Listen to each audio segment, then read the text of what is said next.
সিরাতুন নবী সাল্লাল্লাহু আলাইহি ওয়াসাল্লাম আলোচনা করবেন শেখ মতিউর রহমান মাদানী। আসসালামু আলাইকুম ওয়া রাহমাতুল্লাহি ওয়া বারাকাতুহু। ইন্নাল হামদালিল্লাহ নাহমাদুহু ওয়া নাস্তাঈনুহু ওয়া নাস্তাগফিরুহু ওয়া নাউযু বিল্লাহি মিন শুরুরি আনফুসিনা ওয়া মিন সাইয়্যাতি আমালিনা। মান ইয়াহদিহিল্লাহু ফালা মুদিল্লা লাহু ওয়া মান ইউদ্লিল ফালা হাদিয়া লাহু ওয়া আশহাদু আল লা ইলাহা ইল্লাল্লাহু ওয়াহদাহু লা শারীকা লাহু ওয়া আশহাদু আন্না মুহাম্মাদান আবদুহু ওয়া রাসূলুহু সাল্লাল্লাহু তাআলা আলাইহি ওয়া আলা আলিহি ওয়া সাহবিহি ওয়া সাল্লামা তাসলিমান কাসীরা। আম্মা বাদ। সম্মানিত ভাতৃমণ্ডলী, আল্লাহ রাব্বুল আলামিনের প্রশংসা এবং প্রিয় নবী সাল্লাল্লাহু আলাইহি সাল্লামের উপর সালাত ও সালামের পর আজ জুমাবার 27শে জমাত সানি 1444 হিজরি মোতাবেক 20 জানুয়ারি 2023 আমাদের ধারাবাহিক আলোচনা সিরাতুন নবী সাল্লাল্লাহু আলাইহি ওয়াসাল্লাম, নবী সাল্লাল্লাহু আলাইহি ওয়াসাল্লামের সিরাত বা জীবনী, পর্ব নম্বর 95। বিষয়বস্তু নবী সাল্লাল্লাহু আলাইহি ওয়াসাল্লামের পরিবার, আজওয়াজ মুতাহারাত, উম্মাহাতুল মুমিনিন, মুমিনদের জননীদের সংক্ষিপ্ত জীবনী। তবে আমরা যেমন বলেছি যে খাদিজা রাদিয়াল্লাহু তাআলা আনহা সম্পর্কে আমরা বিস্তারিত আলোচনা করেছি মোটামুটি, আর আয়েশা সিদ্দিকা রাদিয়াল্লাহু তাআলা আনহা সম্পর্কে একটু বিস্তারিত আলোচনা করব, তার বেশ কিছু বৈশিষ্ট্য, আর বাকিগুলি সংক্ষেপে আমরা করব ইনশাআল্লাহ, যেমন কিতাবে রয়েছে। তো আজকে দ্বিতীয় উম্মুল মুমিনিন, মুমিনদের জননী সাউদা বিনতে জামআ রাদিয়াল্লাহু তাআলা আনহার জীবনী সম্পর্কে বা সিরাত সম্পর্কে আলোচনা করব খুব সংক্ষেপে। তিনি নবী সাল্লাল্লাহু আলাইহি ওয়াসাল্লামের দ্বিতীয় সহধর্মিণী। তার আগের স্বামী থেকে তিনি বিধবা ছিলেন রাদিয়াল্লাহু তাআলা আনহা। তার স্বামী, তার চাচাতো ভাই, নাম ছিল সাকরান বিন আমর, তার সাথে বিয়ে হয়েছিল। তারপর উভয় ইসলাম গ্রহণ করেন মক্কায়, স্বামী স্ত্রী দুজনেই ইসলাম গ্রহণ করেন। পরে ইসলাম গ্রহণ করে যখন জুলম অত্যাচার খুব বেশি শুরু হয়ে যায় মক্কায়, তো রাসূলুল্লাহ সাল্লাল্লাহু আলাইহি ওয়াসাল্লাম সাহাবায়ে কেরামদেরকে হিজরত করতে বলেছিলেন। কোন দেশে? প্রথম হিজরত হাবাসা, আবেসিনিয়া বা ইথিওপিয়া, এই হাবাসায় হিজরত করতে বলেছিলেন। তো স্বামী স্ত্রী দুজনেই হাবাসা হিজরত করেছিলেন। তারপরে সেখান থেকে ফিরে এসেছিলেন। একবার গুজব ছড়িয়েছিল যে এখন মক্কায় আর কোনো রকমের জুলম অত্যাচার নেই ইত্যাদি, আর সব মুসলমান হয়ে গেছে। মক্কার যারা দুশমন ছিল কট্টর, তারা সব ইসলাম গ্রহণ করেছে, এরকম কথা রটে গিয়েছিল। যাই হোক, তারা ফিরে এসেছিলেন। এতে অনেক সাহাবায়ে কেরাম ফিরে এসে দেখলেন যে পরিস্থিতি তো আরও খারাপ। তো ফিরে এসেছিলেন দুইজনে, আর আসার পরে ইন্তেকাল করলেন সাকরান বিন আমর রাদিয়াল্লাহু তাআলা আনহু। তারপরে নবী সাল্লাল্লাহু আলাইহি ওয়াসাল্লাম তাকে বিবাহ করেন নবুয়তের 10ম বছর শাওয়াল মাসে, নবী হওয়ার 10ম বছর, এটাকে বলা হয় নবুয়তের 10ম বছর। কারণ তখন তো আর হিজরত গণনা শুরু হয়নি, কারণ হিজরত হয়ইনি। নবী হয়েছেন 40 বছর বয়সে, তাই না? আর তারপরে 10 বছর গিয়েছে। তাহলে এই দীর্ঘ 10 বছর কার সাথে সংসার করেছেন নবী হওয়ার পরে? খাদিজা রাদিয়াল্লাহু তাআলা আনহার সাথে। খাদিজা রাদিয়াল্লাহু আনহা ইন্তেকাল কখন হয়েছিল বলেছি? কোন মাসে? রমজান মাসে, নবুয়তের 10ম বছরের রমজান মাসে। তো রমজান মাসে ইন্তেকাল হলো, আর তার 1 মাস পরেই বিয়ে হয় শাওয়াল মাসে সাউদা বিনতে জামআ রাদিয়াল্লাহু তাআলা আনহার সাথে। জি, মদিনায় তার ইন্তেকাল হয়। মাসটি ছিল শাওয়াল, বিয়ে হয়েছে শাওয়াল মাসে আর ইন্তেকাল হয়েছে শাওয়াল মাসে। সালটি ছিল 54 হিজরি। সাউদা রাদিয়াল্লাহু তাআলা আনহার ইন্তেকালের বছর ছিল 54 হিজরিতে। নবী সাল্লাল্লাহু আলাইহি ওয়াসাল্লামের পরে তাহলে কতদিন বেঁচেছেন? প্রায় 43-40 বছর। জি, সাউদা রাদিয়াল্লাহু তাআলা আনহা সম্পর্কে একটি হাদিস এখানে বলেনি, সহিহ বুখারী মুসলিম হাদিসটি রয়েছে। তা হচ্ছে যে তিনি নিজে ত্যাগ স্বীকার করে রাসূলুল্লাহ সাল্লাল্লাহু আলাইহি ওয়াসাল্লামের অধিক সন্তুষ্টি চেয়েছেন। আর সেটা হচ্ছে যে তিনি যেহেতু বয়সিকা ছিলেন, তো চিন্তা করলেন যে আমি এই বয়সে আমার যে পালাটা রয়েছে, নবী সাল্লাল্লাহু আলাইহি ওয়াসাল্লাম তো পালা নির্ধারণ করতেন। হ্যাঁ, প্রতিদিন একসাথে কয়েক স্ত্রী, মদিনায় আসার পরে, মদিনার ঘটনা এটি, 9 জন, 9 জনে 9 দিন, একটা রাউন্ড, একদিন করে, আর তারপরে আবার শুরু হলো। এটাই ছিল নিয়ম। তো সাউদা রাদিয়াল্লাহু তাআলা আনহা মনে মনে চিন্তা করলেন যে আমার তো বয়স বেশি হয়ে গেছে, আমার দিকে তো নবী সাল্লাল্লাহু আলাইহি ওয়াসাল্লাম অত আকর্ষণ না থাকাটাই স্বাভাবিক, এটা পুরুষ হিসাবে। তো যাতে করে আমি দুনিয়া তো তার জীবনসঙ্গী হিসাবে থাকতে পারি, আর জান্নাতেও তার জীবনসঙ্গী হিসাবে থাকতে পারি, যাতে করে এর বিপরীত কোনো কিছু না হয়। এই জন্য তিনি নিজে থেকে, এমন কিছু না যে তাকে তালাক দেওয়ার কথা বলা হয়েছে অথবা তাকে এরকম কোনো কিছু করা হয়েছে, এরকম কিছু নয়, আসলে এগুলো ঐতিহাসিক সত্য নয়। তিনি নিজে থেকে বললেন যে ইয়া রাসূলুল্লাহ, আয়েশা রাদিয়াল্লাহু তাআলা আনহা কুমারী আর অল্প বয়সী, আর আমি বুড়ি হয়ে গেছি, বয়স হয়ে গেছে, তো আমার দিনটা, আমার রাতটা আপনি আয়েশা রাদিয়াল্লাহু তাআলা আনহার কাছে থাকে না, আপনাকে বা আয়েশাকে আমি হেবা করে দিলাম। হেবা করা মানে দান করে দেয়। এখন হেবা শব্দটি আমাদের জমি জায়গার ক্ষেত্রে হেবা বিল বা হেবা পত্র, জি, যখন দলিল লেখা হয়, একটা হচ্ছে কেনা বেচা, আর একটা হচ্ছে দান করাকে হেবা বলা হয়। তো ওয়াহাবা ইয়াহাব, হেবা থেকে হচ্ছে আল্লাহর নাম হচ্ছে ওয়াহাব, দাতা। আল্লাহর নাম আল ওয়াহাব, ওয়াহাবা ইয়াহেব হেবাতান মাস্তার। তো তিনি তার পালার দিনটি দান করে দিয়েছে, হেবা করে দিয়েছেন আয়েশা সিদ্দিকা রাদিয়াল্লাহু তাআলা আনহাকে, রাসূলুল্লাহ সাল্লাল্লাহু আলাইহি ওয়াসাল্লামের সন্তুষ্টির জন্য, যে স্বামী আমার উপর যাতে করে আরও বেশি খুশি হয়। জি, এই কোরবানি তার ছিল জীবনে। এটা সাধারণত সতীনের ক্ষেত্রে কে করে? খুব কম। জি, জীবন চলে গেল, ছাড়বে না। আল্লাহ হেদায়েত করুক সবাইকে। যারা বিয়ে শাদী একাধিক করছে তারাকেও হেদায়েত করুক, যাতে করে ইনসাফ করে, কারণ তারাও ইনসাফ করে না, ইল্লা মাশাআল্লাহ। আর মহিলাদেরকে আল্লাহ হেদায়েত করুক, আর বিশেষ করে বাঙালি মহিলা যে এই বহু বিবাহের এত দুশ্মনের দুশ্মন, যে আর মনে হয় অন্য কোনো জাতির এত কট্টর দুশ্মন নেই। জি, বহু বিবাহের। জি, আল্লাহ হেদায়েত করুক।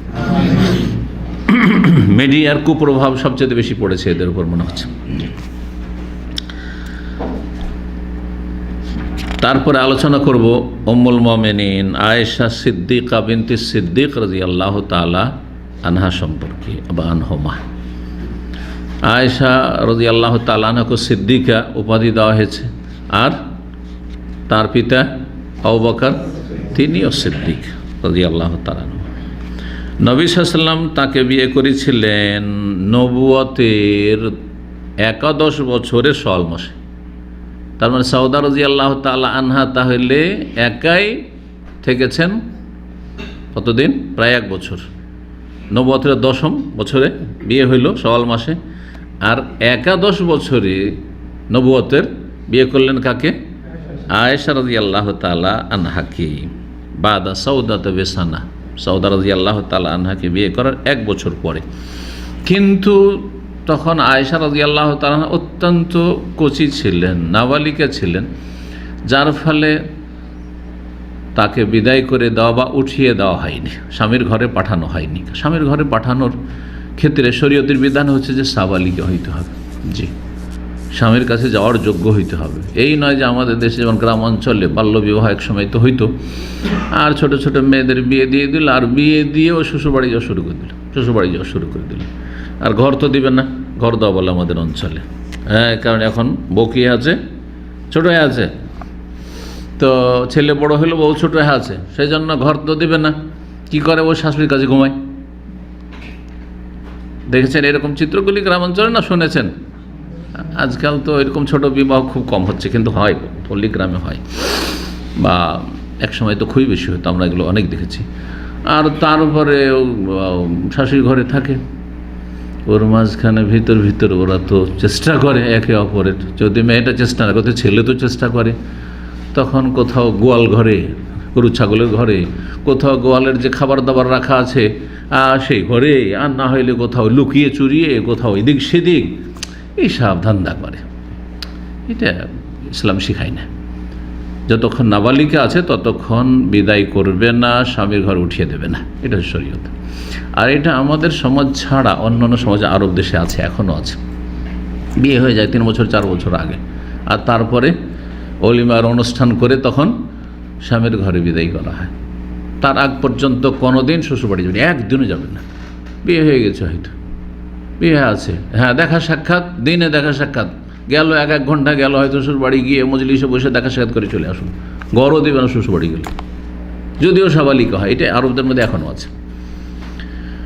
উর্দুভাষীদের মাঝে আমি যেহেতু 2 বছর থেকেছি উত্তরপ্রদেশে, জামিয়া সালেমান হাউসে পড়াকালে, তো তাদের সভ্যতা সম্পর্কে জানি। তাদের এখানেও রুখসাতি মানে বিদায় করার বিষয়টি বা যেটা উঠিয়ে দেওয়া, আপনারা কি বলেন? উঠিয়ে দেওয়াটাই বেশি বলেন, হ্যাঁ।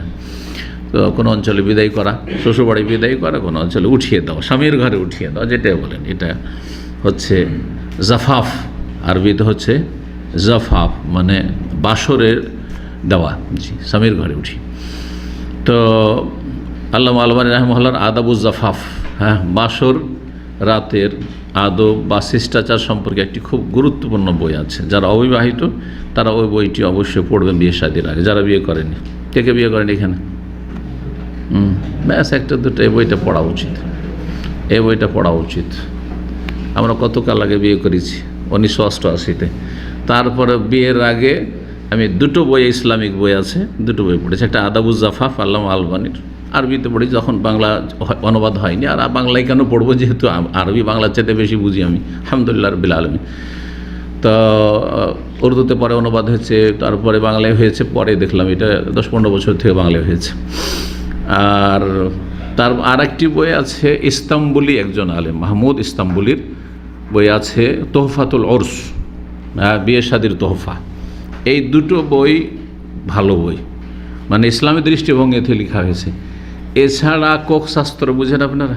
একটা শব্দ আছে কোক শাস্ত্র, মানে এই যে স্বামী স্ত্রী জীবনে কেমন হইতে হবে, এসব প্রথম বিয়ে শাদী ইত্যাদি, এইসব বিষয়গুলি নিয়ে কেমন করে সাকসেস হবেন আপনি, হ্যাঁ, এইসব বিষয়গুলি। এই ক্ষেত্রে মার্কেটে অনেক বই পাওয়া যায়, কিন্তু নোংরামিতে ভরা আর উদ্ভট কথাতে ভরা, আর এমন এমন শিক্ষা রয়েছে যেগুলি যারা অমুসলিম অথবা মুসলিমদের মধ্যে যারা ওই মন্ত্রতন্ত্র এইসব করে, তাদের ওই সব সংস্কৃতি লেখা, তাদের কথাবার্তা, বিভিন্ন যুক্তি, এইরকম হইতে হবে, এরকম হইলে এরকম হয়, এরকম হইলে এরকম হয় ইত্যাদি। ওই বইগুলি উপকারী নয়, অপকারী। ওগুলো তো ক্ষতি বেশি আছে। আমি এই জন্য বলে দিচ্ছি যে অনেকে হয়তো জানে না, কিন্তু অনেকে এই বইগুলি পড়েন, বিয়ের আগে ওই বইগুলি পড়েন। কারণ প্রায় ছেলেরা বিয়ে করা বা মেয়েরা বিয়ে করার আগে এই সাবজেক্টের কিছু লেখাপড়া করে, যে নতুন সংসার যে হবে আমার, তার সাথে কেমন কি করব না করব, আর কেমন আচরণটা হবে, পড়ে। তো পড়ার ক্ষেত্রে উপকারী বই 2 বললাম, এই 2ই যথেষ্টর বেশি মনে করিনি। একটা যদি পড়েন তাও যথেষ্ট। তার মধ্যে সবচেয়ে ভালো আল্লামা আলবানীর। তো আলবানীর কিতাবের আগের কিতাব ওইটি, যেই যুগে আলবানী কিতাব ছিলেন তখন ওই ইস্তাম্বুলের একটি কিতাব ছিল, সেই কিতাবটি জানি না বাংলায় হয়েছে কিনা, এটি বাংলায় অবশ্যই দেখিনি। তো কী বলছিলাম, নবী সাল্লাল্লাহু আলাইহি সাল্লামের সাথে যখন বিয়ে হয় মা আয়েশা রাদিয়াল্লাহু তাআলা আনহার, তখন তার বয়স ছিল মাত্র 6 বছর, জি। আর তার সাথে হিজরতের 7 মাস পরে এসে দেখা সাক্ষাৎ হয়। বিয়ে হইল শাওয়াল মাসে, হ্যাঁ, নবুয়তের 11 বছরে, তারপরে 12 হইল, তারপরে 13 হইল, তারপর হিজরত করলেন, তাই না? আর তারপরে 7 মাস পরে, হিজরতের 7 মাস পর হিজরত করেছেন রবিউল আউয়াল মাসে রাসূলুল্লাহ সাল্লাল্লাহু আলাইহি ওয়াসাল্লাম। এটা খুব মনে রাখার জন্য খুব সহজ। নবী হিজরত করে এসেছেন রবিউল আউয়াল মাসে, আর ইন্তেকাল করেছেন রবিউল আউয়াল মাসে। জন্ম রবিউল আউয়াল মাসে কিনা এটাতে বড় দ্বিমত আছে, কে বলছে অন্য মাসে, কিন্তু ইন্তেকাল রবিউল আউয়াল মাসে নিশ্চিত। তারপরে হিজরত রবিউল আউয়াল মাসে, এটাও নিশ্চিত। এই 2 কথা সিরাতের, এগুলো কথা মনে রাখার মতো, খুব সহজে মনে রাখা যায়। শাওয়াল মাসে বিয়ে হয়েছে, আর শাওয়াল মাসেই তাকে স্বামীর কাছে উঠিয়ে দেওয়া হয়েছে, বিদায় করা হয়েছে। এজন্য আরব জাহিলিয়াত সমাজে জাহেলিয়াতের সমাজে এই শাওয়াল মাসটাকে অশুভ মনে করত, অলক্ষী মনে করতো, কুলক্ষণ মনে করতো। যদি শাওয়াল মাসে কারো বিয়ে হয়, বিয়ে টিকবে না। বাঙালি সমাজে এরকম আছে, শনিবারের বিয়ে ভালো না, তাই না? আরও কিছু সময় আছে, মাস আছে, কাতি মাসে বিয়ে ভালো না, আছে না? এরকম এইরকম আরব জাহিলি সমাজে ছিল তেয়ারা। তেয়ারা তো শিরক না, বিশাল বলছে অলৌকিক কুলক্ষণের বিশ্বাস হচ্ছে শিরকি বিশ্বাস। জি, ছোট শিরক অথবা বড় শিরক, দুটো অবস্থায় হইতে পারে, কখনো কখনো এরকম হইতে পারে। তো তারা অলক্ষী মনে করতো বা কুলক্ষণ মনে করতো বিয়ে হওয়াটা শাওয়াল মাসে। তাই মা আয়েশা রাদিয়াল্লাহু তাআলা আনহা এই ভ্রান্ত আকীদার, এই কুসংস্কার খণ্ডনের জন্য বলতেন যে আমাকে নবী সাল্লাল্লাহু আলাইহি ওয়াসাল্লাম বিয়ে করেছেন শাওয়াল মাসে। তাজাওয়াজানি রাসূলুল্লাহ ফি শাওয়াল ওয়া বানা বি ফি শাওয়াল, আর আমাকে নিয়ে ঘর সংসার করেছেন। বানা মানে বাড়ি বানানো, ঘর বানানো। তো ঘর বানানো মানে ঘর করা, সংসার করা, এটা হচ্ছে হাদিসের ভাষা। তো আমাকে নিয়ে বাসর করেছেন বা সংসার বেঁধেছেন শাওয়াল মাসে। আর আমার চাইতে ভাগ্যবতী পৃথিবীতে কোন মহিলাই বা আছে, এ কথা বলতেন তিনি। তাহলে যদি এটা অকল্যাণ হইতো তাহলে আমার ক্ষেত্রে হইতো, তেমনটা নাই। তবে যারা আগে থেকে প্রেম করে, বিয়ে করতে যায় আগে থেকেই, যা বাসর রাতে গল্প থাকে সব গল্প আগেই সেরে নিয়েছে, সে প্রেম করার মাধ্যমে অথবা বিয়ের সাথে কথা। আজকাল কিন্তু আমাদের দিনী ভাই দিনী বোনদের মধ্যে এই রোগ আছে, সে এটা বলা আরও জরুরি। ওই প্রেম করা তো নোংরামি, এটা অনেকেই জানে, যদি এক শ্রেণীর লোকেরা জানে না। বলছে বিয়ের নিয়তে যদি প্রেম করো তো অসুবিধা নেই, কারণ লাইলা মজনুর প্রেম তাদের দলিল। হ্যাঁ, কথা বোঝা গেছে না? আউযু বিল্লাহি মিনাশ শাইতানির রাজিম। এরা তো জাহেল, মূর্খ। কিন্তু যারা আমাদের দিন কিছু চর্চা করছে, তারাও মনে করে যখন বিয়ের কথাবার্তা হয়েই যাচ্ছে আর কথাবার্তা পাকা হয়ে গেছে, এখন বিয়ে হয়নি, এখন টেলিফোনের দুনিয়া সব কথা সেরে নেয়। ওর মনের কথা আমি জানলাম, ওকে কাছে থেকে চিনলাম, আমার কথা সে জানলো। এটা হচ্ছে পশ্চিমা চেতনা। কিন্তু পশ্চিমারা করে কি, ফ্রি হয়ে ঘোরাফেরা করে। 2-4 বছর নিয়ে ঘোরাফেরা করলো, বিভিন্ন হিলে গেল, বিভিন্ন পার্কে গেল, বিচে গেল, বিভিন্ন দেশ ট্যুর করলো, আর তারপরে মনটা মিলল তো বিয়ে বসলো, আর না হলে তুই কি আর মুই কি। কথা বোঝা গেছে? এটা ইহুদি নাসারাদের সভ্যতা। আর ওই চেয়েই ওর একটা ইসলামীকরণ করেছে আমাদের কিছু দিনী ভাই বোনেরা। সেটা হচ্ছে গল্প স্বল্প সব চলছে, ঘন্টার পর ঘন্টা চলছে বিয়ের আগে, অথচ ইজাব কবুল হয়নি, কিছু হয়নি। হারাম, এগুলো হারাম। বাড়াবাড়ি বলছি নাকি? এগুলো সত্য। এখানে আমাদের এক ছাত্র ছিল, আর তাকে আমি খুব সাইজ করেছিলাম। তার সম্পর্কে জানতে পারলাম যে খুব গল্প চালাচ্ছে। তো তার রুমমেট আমাকে বললো যে শেখ, এই যে আলহাসা থেকে লেখাপড়া করে এসছে, তারপরে এখানে এসে আবার লেখাপড়া করছে, আর এইরকম চলছে 6 মাস 8 মাস থেকে তার গল্প স্বল্প চলছে, এখনও বিয়ে করেনি। তা বলে হারাম কাজ করছো। কি শিখেছো তুমি এখানে? কি শিখেছো তুমি? কে এগুলো শিখিয়েছে? কোথায় যায় যেগুলো? যদি কথাই বলতে হয় সবার সামনে বলতে হবে, তার বাপ মায়ের সামনে কথা বলতে হবে। কী কথা বলছো? হ্যাঁ, তুমি নির্জনে কথা বলে তার সাথে, মানে তোমার স্ত্রী হয়েছে, কালকে তুমি অসন্তুষ্ট হয়ে গেলে, সে অসন্তুষ্ট হয়ে গেল, তার বাবা মা অসন্তুষ্ট, বিয়ে হইল না, বিয়ে ভেঙে গেল, তখন কি আছে? হ্যাঁ, তখন কেউ না, তোমার অন্য কারোর সাথে তার বিয়ে হবে, তোমার বিয়ে অন্য জায়গায় হবে। কত বড় অপরাধ করলে তুমি। তো দিনী ভাই দিনী বোনের যে একটা ফিতনা আজকাল চলছে, এই ফিতনা থেকে সতর্ক, সাবধান। এইরকম হারাম কাজ করবেন না আপনি ইসলামের লেবাস পরে। জি, আল্লাহ হেফাজত করুন। তো সিরাতুন নবী, শুধু সিরাতুন নবী আমাদের উদ্দেশ্য হচ্ছে গঠনমূলক কিছু শেখানো।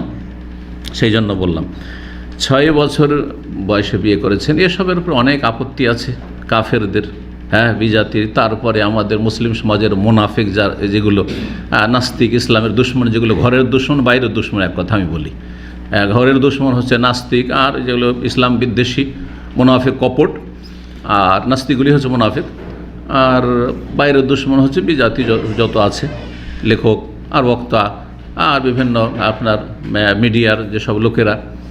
ঘরের দুশ্মন আর বাইরের দুশ্মন। হ্যাঁ, নবী সাল্লাল্লাহু আলাইহি ওয়াসাল্লাম এই ছিলেন, সেই ছিলেন, নাউযুবিল্লাহ, তার চরিত্র নিয়ে তখন সমালোচনা শুরু করে। অথচ বিয়ের প্রেক্ষাপট জানতে হবে, বিয়ের রহস্য জানতে হবে। তারপরে বিয়ে কি নবী সাল্লাল্লাহু আলাইহি সাল্লাম নিজে থেকে তলাশ করে বেরিয়েছেন যে একটা কচি দেখে বিয়ে করি না, তা মেয়ের বাবাই জীবনের একটি বড় আশা আকাঙ্ক্ষা যে রাসূলুল্লাহ সাল্লাল্লাহু আলাইহি সাল্লামকে একটি মেয়ে যদি আত্মীয়তা করতে পারতাম, সেটা জানতে হবে না? জি। তারপরে আবু বকর সিদ্দিক রাদিয়াল্লাহু তাআলা, এদিকে আলী রাদিয়াল্লাহু তাআলা আনহু কি হলেন? জামাই হইলেন, তাই না? উসমান জামাই হইলেন। আবু বকর সিদ্দিক রাদিয়াল্লাহু তাআলা আনহু শ্বশুর হইলেন। দেখেন, 4 খলিফা এবং 4 জন সবচেয়ে কাছের এবং সবচেয়ে শ্রেষ্ঠ সাহাবায়ে কেরাম, সব কিন্তু আত্মীয়তার বন্ধনে আবদ্ধ। আত্মীয়তা যে কত কাজে আসে, যাদের আত্মীয়তা হয়েছে আর তারপর উপকার পেয়েছেন তারা হাড়ে হাড়ে বুঝে নিতে। জি। এক হচ্ছে নিজের রক্তের আত্মীয়, আর তারপরে 2 নম্বরে হচ্ছে বৈবাহিক সম্পর্কের মাধ্যমে আত্মীয়তা। অনেক ক্ষেত্রে নিজের ভাইয়েরা কাজে আসে না, হয়তো বোনেরা কাজে আসে না, জমি জায়গা নিয়ে দ্বন্দ্ব, দুনিয়ার স্বার্থ নিয়ে দ্বন্দ্ব, কিন্তু আপনার বৈবাহিক সম্পর্কে যে আত্মীয়তা হয়েছে তারা আপনার বিভিন্ন জীবনের বিভিন্ন ক্ষেত্রে কাজে এসেছে। তাহলে বহু বিবাহর যে অনেক উপকারিতা, তার একটি উপকারিতা হচ্ছে এটি উপকারিতা। যেসব বংশগুলি দুশ্মন ছিল সেগুলি দোস্ত হয়ে গেছে রাসূলুল্লাহ সাল্লাল্লাহু আলাইহি সাল্লামের এই কারণে। আর অনেকে ছিলেন যারা নবী সাল্লাল্লাহু আলাইহি সাল্লামের জন্য জান মাল সব কিছু উৎসর্গ করার জন্য প্রস্তুত, যেমন খোলাফায়ে রাশেদিনের কথা বলছি, তারা সবাই একাকার হচ্ছে নবী সাল্লাল্লাহু আলাইহি সাল্লাম। আমাদের আত্মীয়তাটা হইতো। শেষখানে থাকলেন ওমর রাদিয়াল্লাহু তাআলা আনহু। তিনি ভাবলেন যে আবু বকর একটু সুযোগ পেয়ে গেল মেয়ে দিয়ে আত্মীয়তা করার, আর উসমানও পেয়ে গেল জামাই হওয়ার, আর আলীও পেয়ে গেল জামাই হওয়ার, আমি কিছুই পেলাম না। কিছুই পেলাম না, তো আমিই দূরে থেকে গেলাম। কত যে মনের আশা ছিল যদি একটা মেয়ে দিতে পারতাম। হঠাৎ করে হাফসা রাদিয়াল্লাহু তাআলা আনহা বিধবা হয়ে গেলেন। আসছে হাফসা রাদিয়াল্লাহু তাআলার কথা, কিন্তু কথা প্রসঙ্গে বলে নিলাম। মনের খুব আশা, কিন্তু হাফসা রাদিয়াল্লাহু অত সুন্দরী না। চিন্তা করে আমার মেয়েকে কে বিয়ে করবে? নবী সাল্লাল্লাহু আলাইহি সাল্লাম এত সুন্দরী আছে তার স্ত্রী, কি আর আমার মেয়েকে বিয়ে করবে? আল্লাহর কাছে দোয়াও করছেন, আশাও রাখছেন আল্লাহর কাছে। আর তারপরে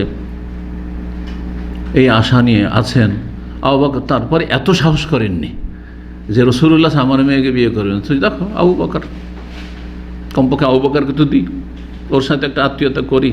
আবু বকর সিদ্দিক রাদিয়াল্লাহু তাআলার কাছে অফার করেছিলেন না, করেন? ঘটনা শুনেছেন, আমি শুনিয়েছি।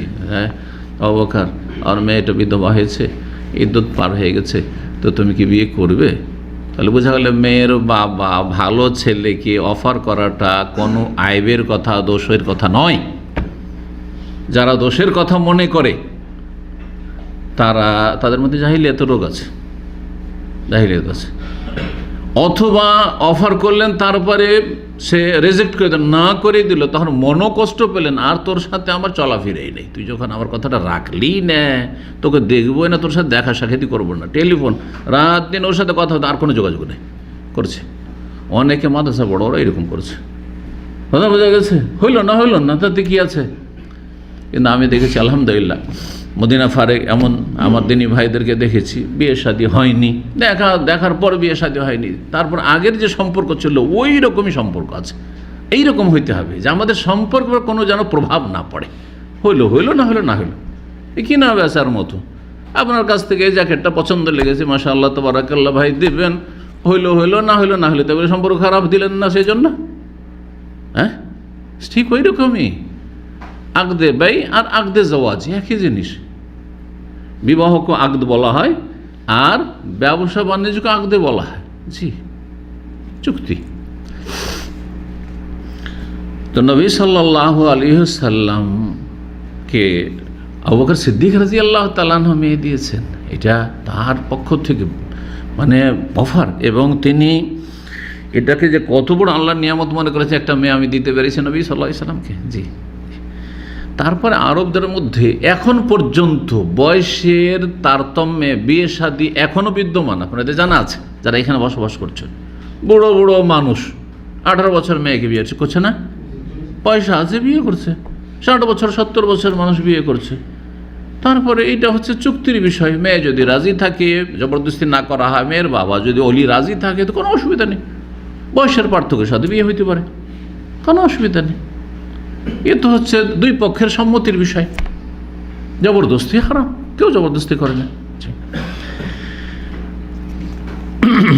নবী সাল্লাল্লাহু আলাইহি ওয়াসাল্লামের যত সহধর্মিণী ছিলেন তারা সবাই ছিলেন হয় বিধবা না হয় তালাকপ্রাপ্তা, একমাত্র আয়েশা সিদ্দিকা রাদিয়াল্লাহু তাআলা। নবী সাল্লাল্লাহু আলাইহি ওয়াসাল্লামের বিবিদের মধ্যে সবচাইতে বেশি জ্ঞানী আলেমা ফাকিহা ছিলেন আয়েশা সিদ্দিকা রাদিয়াল্লাহু তাআলা। তার অনেক ফজিলতের কথা রয়েছে যেগুলি আমি নোট করে নিয়ে এসেছি, হয়তো এই কিতাবে খুবই সংক্ষেপে রয়েছে। ইনশাআল্লাহ তাআলা আপনাদের সামনে সেই পয়েন্টগুলো পেশ করার চেষ্টা করব। দু একটি চলে এসেছিল, সামনে বলে দিলাম। তার এন্তেকাল 17 রমজান। সালটি কি ছিল এই বিষয়ে কয়েকটি মত রয়েছে। কোনো কোনো কিতাবে 3টি মত পাওয়া যায়, এখানে 2টো মত উল্লেখ করা হয়েছে। তার মানে তৃতীয় যে মত সেটি আরও দুর্বল, সেই জন্য হয়তো লেখক এখন পেশ করেননি। 57 হিজরি অথবা 58 হিজরি, 57 অথবা 58 হিজরির রমজান মাসে সাউদা রাদিয়াল্লাহু তাআলা আনহার এন্তেকাল 54-তে।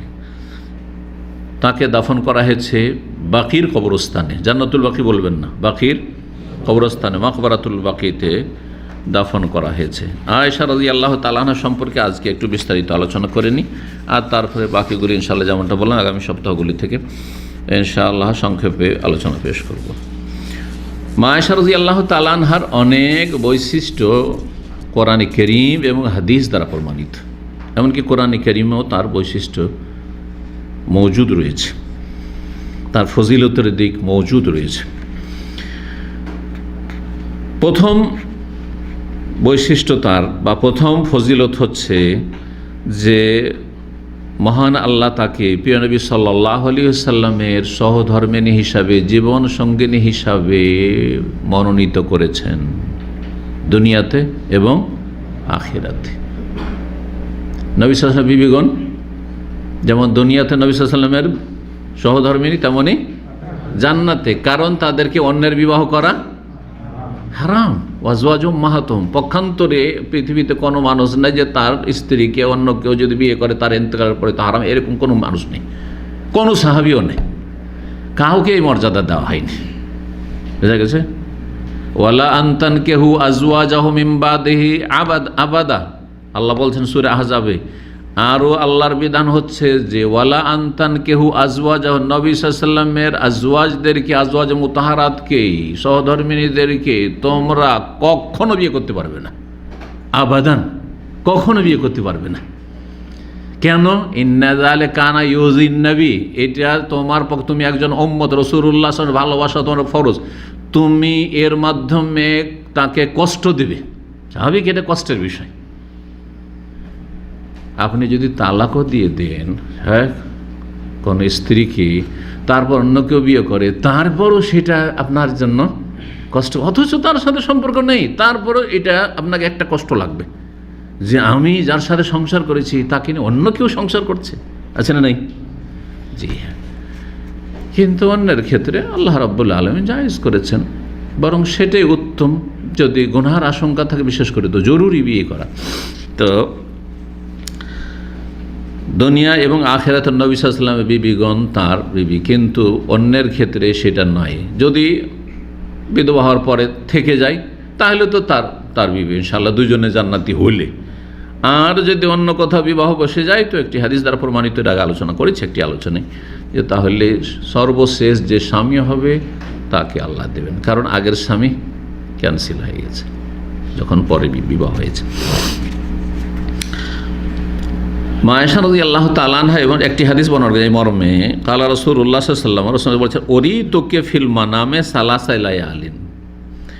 বিয়ের আগে নবী সাল্লাল্লাহু আলাইহি ওয়াসাল্লাম আয়েশাকে দেখতেন স্বপ্নে দেখতেন। আর নবী সাল্লাল্লাহু আলাইহি ওয়াসাল্লাম স্বপ্ন ওহি, এই নয় যে আমাদের মতো স্বপ্ন যে কারো হয়তো দিকে মনটা ঝুঁকে গেছে, তখন ঘুরে ফিরে ওকেই দেখছি স্বপ্নে, এটা হয়। কারো দিকে মন ঝুঁকে গেলে, মনে বসে গেলে এরকম স্বপ্ন আপনিও দেখতে পান, কিন্তু এটা শয়তানের খেলা, যে শয়তান ওই রূপ ধরে আসছে। তোমাকে স্বপ্নে দেখানো হয়েছে আমাকে 3 রাত, জানি বেকে আল মালাক, ফেরেশতা আসছে তোমাকে নিয়ে, ফি সারিকাতিন মিন হারির, রেশমের একটি কাপড়ে, রেশমের কাপড়ে একটু ঢেকে নিয়ে আসছে। আয়েশা সিদ্দিকা রাদিয়াল্লাহু তাআলা কচি মেয়ে, 6 বছরের, ঢেকে নিয়ে আসছে। ফায়াকুল এসে বলছেন ফেরেশতা, হাযিহি ইমরাতুকা, এ হচ্ছে তোমার স্ত্রী, এ হচ্ছে তোমার স্ত্রী।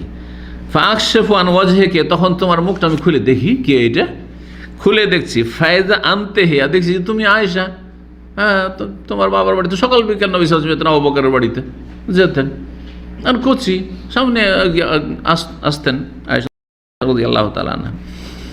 ফাকুলু, তখন আমি বললাম স্বপ্নে, ইয়াকুন মিন ইনদিল্লাহি ইয়ামদিহি, যদি এটি আল্লাহর পক্ষ থেকে ফয়সালা হয় তো আল্লাহ জেনে সেটা বাস্তবায়ন করে দেয়। জি, সহিহ বুখারীতে এই হাদিসটি 3 জায়গায় রয়েছে, সহিহ মুসলিমে রয়েছে। জি, দ্বিতীয় বৈশিষ্ট্য হচ্ছে যেটা তার সাথে আল্লাহ রাব্বুল আলামিন মনোনয়ন করেছে, প্রথমটি দ্বিতীয়টি উল্লেখ করেছে, ওয়াহিয়া যাওজাতুহু ফিল আখিরাত আইজান, দুনিয়াতে যেমন নবী সাল্লাল্লাহু আলাইহি ওয়াসাল্লামের বিবি তেমনি আখিরাতেও। এই মর্মে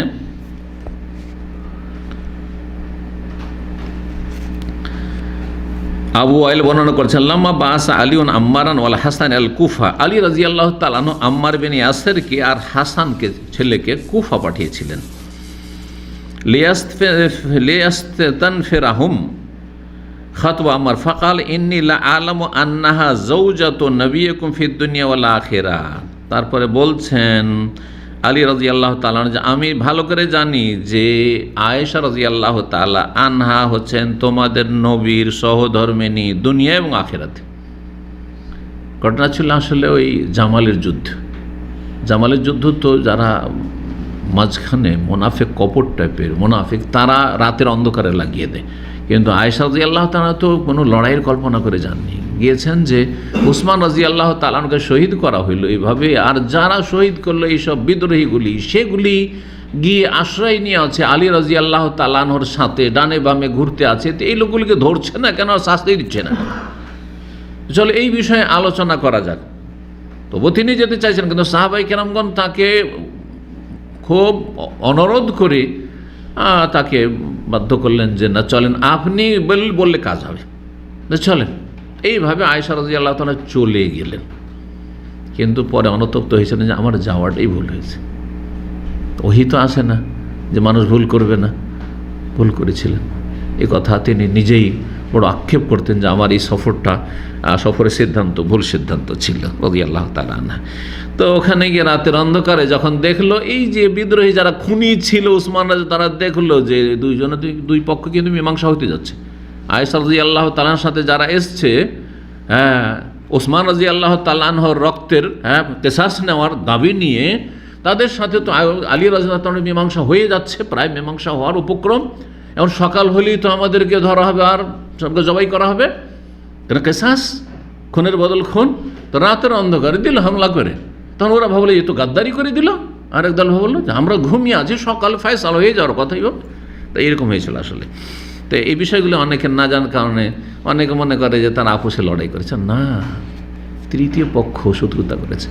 এই যে মিছিলগুলো দেশে হয়, অনেক সময় তৃতীয় পক্ষ ওখানে করে কিন্তু ফাসাদ সৃষ্টি করে, আগুন লাগিয়ে দিল, বাস টাস জ্বালিয়ে দিল, আর নাশকতামূলক কাজ করিয়ে দিল, এমন কিছু করে দিল, পুলিশকে মেরে দিল। হ্যাঁ, করছে না তৃতীয় পক্ষ নাশকতা আর কাজ করে। হয়তো এরা ভালো নিয়ত নিয়ে বেরিয়েছিল, যারা মিছিল করছে, মিছিল জায়েজ না, যে ওইদিকে যাচ্ছে না আমি, ইসলাম এসব নাই, কিন্তু গণতন্ত্র নেই তো মিছিলও নেই, বিক্ষোভও নেই। কিন্তু কথা হচ্ছে যে যারা গণতন্ত্র দিয়ে চালাচ্ছেন আর গণতন্ত্রের সাথে আপনাদের একটা সম্পৃক্ততা আছে, আল্লাহ হেদায়েত করুক, বুঝার তৌফিক দিক, তো ভাবছেন যে এটা আমাদের অধিকার, গণতান্ত্রিক অধিকার। তো এই ক্ষেত্রে অনেক সময় ভালো মানুষ আর শান্তিপূর্ণ, যেমন তাদের ভাষায় বলা হচ্ছে শান্তিপূর্ণ মিছিল, কিন্তু শান্তিপূর্ণ করে মিছিল থাকে, সামলানো সম্ভব হয় না।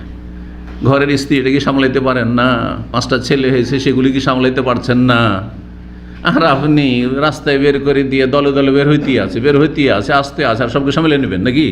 এত সহজ? এই জন্য শান্তিপূর্ণ মিছিল ভাষা শুধু, এর বাস্তবতা কিছু নেই। ভালো করে শুনে, কথা শুধু, কাজে শান্তিপূর্ণ মিছিল হইতেই পারে না, কখন হইতে পারে না। অশান্তি আপনারাই সৃষ্টি করবেন, হয় আপনাদের মেজাজ গরম হবে, না হয় বিরোধী দলের মেজাজ গরম হবে, যারা আপনাদেরকে থামাতে চাইছে বা যারা ক্ষমতায় আছে, আর না হলে তৃতীয় দল সেখানে ঢুকে গিয়ে 2 দলকে লড়িয়ে ফেলবে। শান্তিপূর্ণ কখনো থাকবে না। জি। তো আলী রাদিয়াল্লাহু তাআলা বলেছিলেন যে তিনি তোমাদের নবীর স্ত্রী দুনিয়া আখিরাত, ওয়ালাকিন আল্লাহ ইবতালাকুম, আল্লাহ তোমাদের পরীক্ষা করছেন, ইবতিলা আলাইহি ফালিতাত্তাবিউহু আও ইয়াহা, কোন দিকে যাচ্ছ তোমরা। কথাটি ছিল আম্মার রাদিয়াল্লাহু তাআলার, যে আলী রাদিয়াল্লাহু তাআলার সাথ দিচ্ছ যিনি খলিফা, নাকি আয়েশা রাদিয়াল্লাহু তাআলার সাথ দিচ্ছ। সেই বুখারীতে রয়েছে। এক কথায় যেটি বলার সেটি হচ্ছে নবী সাল্লাল্লাহু আলাইহি ওয়াসাল্লামের তিনি জান্নাতেও সহধর্মিণী। আর একটি হাদিস রয়েছে যেটি তিরমিজিতে রয়েছে, এবং হাদিসটিকে আল্লামা আলবানী সহিহ বলছেন হাযিহি যাওজাতুকা ফিদ দুনিয়া ওয়াল আখিরাহ। নবী সাল্লাল্লাহু আলাইহি ওয়াসাল্লামকে জিবরাইল আলাইহিস সালাম এসে বলছেন, এই হচ্ছে তোমার স্ত্রী দুনিয়া এবং আখিরাতে।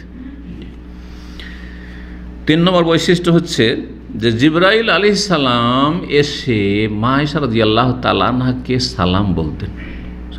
কার মাধ্যমে? রাসূলুল্লাহ সাল্লাল্লাহু মাধ্যমে, যে আপনার স্ত্রীকে সালাম দেন, আয়েশাকে সালাম দেন। যেমন খাদিজা রাদিয়াল্লাহু তাআলা আনহার ক্ষেত্রে এইরকমই বর্ণনা এসেছে। আয়েশা সিদ্দিকা রাদিয়াল্লাহু তাআলা বর্ণনা বলছেন কালা সাল্লাল্লাহু আলাইহি ওয়াসাল্লাম ইয়াওমান, রাসূলুল্লাহ একদিন বললেন ইয়া আয়েশ, আদর করে আয়েশ বলতেন। আরবিতে আয়েশাকে যত হালকা করবেন ওতে আদর হয়। যেমন আমাদের সমাজে গোল করে দিলে আবার আদর হয়, তাই না? গোল করে আদর হয় না? যেমন উদাহরণ দেখি, সোমাইয়া নাম সমু, হ্যাঁ বলছেন না? এইরকম প্রায় নামকে একটু আদর করলে এইরকমই করে মানুষ। হ্যাঁ, ফাতেমা, এত সুন্দর নাম গেছে, ফাতু, এটা আদর হইল। হ্যাঁ, মাইমুনাকে দিল, ঠিক ওই রকমই। জি, ইয়ায়েশ হাজা জিবরিল, এই জিবরাইল এসেছে, ইউকরেওকে সালাম, তোমাকে সালাম বলছে, সালাম পাঠ করছে। জি, কালাত, মা আয়েশা বলছেন ওয়া আলাইহিস সালাম ওয়া রাহমাতুল্লাহি ওয়া বারাকাতুহু, তাকেও সালাম হোক, আল্লাহর রহমত হোক, বরকত হোক।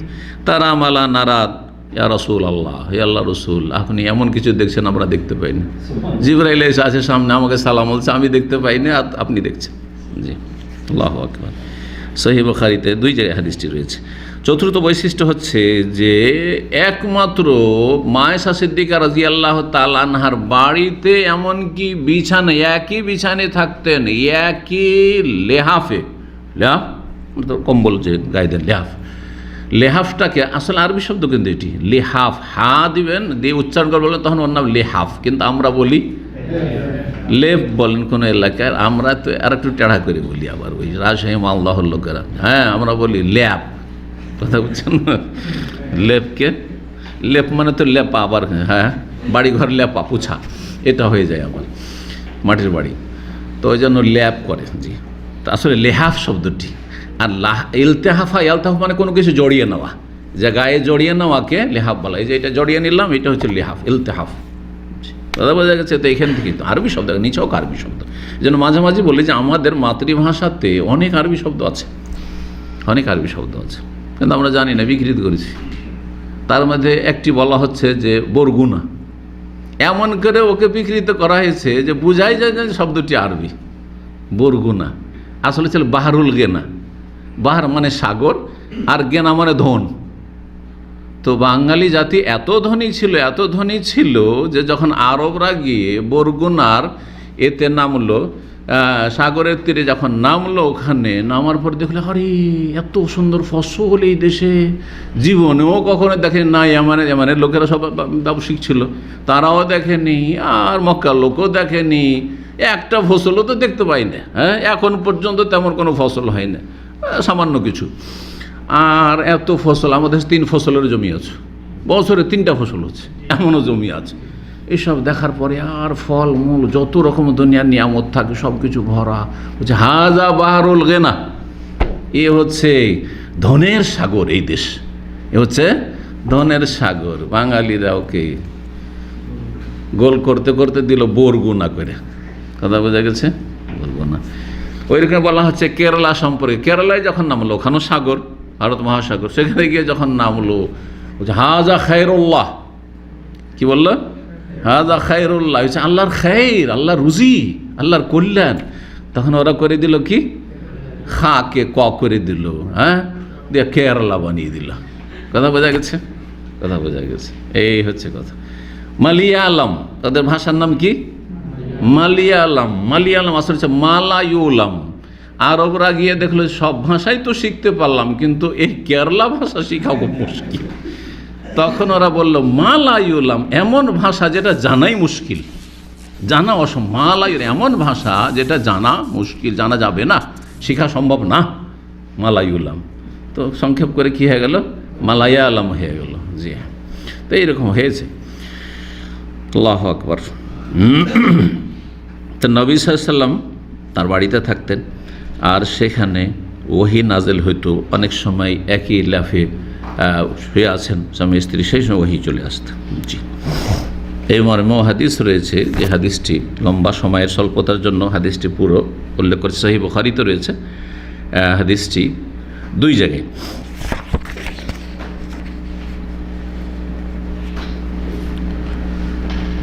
হাদিসটি খুব সুন্দর। সময় যদিও এগিয়ে চলে যাচ্ছে, হাদিসটি বলি, তাই না? জি, অনেকে শুনেছেন, অনেকে শুনে নতুন। নবী সাল্লাল্লাহু আলাইহি সাল্লামের কাছে সাহাবায়ে কেরামগণ বাড়িতে কিছু ভালো হলে কি করতেন? হাদিয়া, উপঢৌকন দিয়ে পাঠাইতেন। একটু খাবার হয়েছে, যা নবী সাল্লাল্লাহু আলাইহি সাল্লামকে আগে দিয়ে আসি, তারপর আমরা খাবো, এটা করতেন। জি, আমাদের সে লোকেরা কিন্তু আলেম ওলামাদের খুব ভালোবাসে। এমন ভালোবাসে যে প্রথম কাঁঠাল হয়েছে নিয়ে যারে হুজুরকে দিয়ে, হ্যাঁ, প্রথম আম হয়েছে আম গাছের প্রথমটা দিয়ে, আর প্রথম কলা হয়েছে, কলা পেকেছে, যা দিয়ে। আল্লাহু আকবার। কিন্তু এই পীর ভণ্ডরা শোষণ করেছে, চুষেছে। হ্যাঁ, আপনাদের এই সব হাদিয়াও খেয়েছে, আর আপনার ইমানও খেয়ে ফেলেছে। কথা বোঝা গেছে? দিয়ে শিরক বিদআতের ধর্ম শিখিয়ে দিয়েছে। যদি হাদিয়াটা দিয়ে খেয়ে যদি সহি আকীদাই শিখাইতো, আর যদি সঠিক ধর্মটা শিখাইতো, আর সহি নামাজ শিখাইতো, তাও হইতো। কিন্তু ওই এই দিকও নিয়েছে, ওই দিকও নিয়েছে। কথা বোঝা গেছে? আল্লাহ হেফাজত করো এদের অনিষ্ট থেকে। তো লোকেরা সবাই হাদিয়া নিয়ে আসতো, কিন্তু নবী সাল্লাল্লাহু আলাইহি সাল্লাম যেই দিন মা আয়েশার বাড়িতে থাকতেন ওই দিন বেশি বেশি আসতো, কারণ সবাই জানতেন যে আয়েশাকে বেশি ভালোবাসে। তো আয়েশা যে আর বাড়িতে যেদিন থাকবে ওই দিন দিলে আয়েশাকে নিয়ে সাথে খাবে, তো বেশি খুশি হবে নবী সাল্লাল্লাহু আলাইহি সাল্লাম, তাই না? আজ তো অন্যের বাড়ি দিই, তাহলে ওখান থেকে তো আয়েশার বাড়ি পাঠাইতে পারবে না, কারণ সতীনের ব্যাপার স্যাপার আছে, আর ওখানে হয়তো অল্প স্বল্পর মধ্যে আর পাঠাবে বা কোথায়। তো এই জন্য তারা নবী সাল্লাল্লাহু আলাইহি ওয়াসাল্লামকে বেশি খুশি করার জন্য আয়েশার পালার দিনে বেশি বেশি গিফট আসতো, হাদিয়া আসতো, খাবার দাবার ইত্যাদি আসতো। অন্য অন্য বিবিগণ দেখছে না, আমাদের বাড়িতে নবী থাকেন, কিছুই আসে না, গোটা শব্দ কিছু আসে না, খালি ওর বাড়িতে খবর পায়। তখন সবগুলি বিবি উম্মে সালমার কাছে হাজির হইলেন, সবগুলি যুক্তি করলেন, একজন ছাড়া, আয়েশা ছাড়া 8 জন।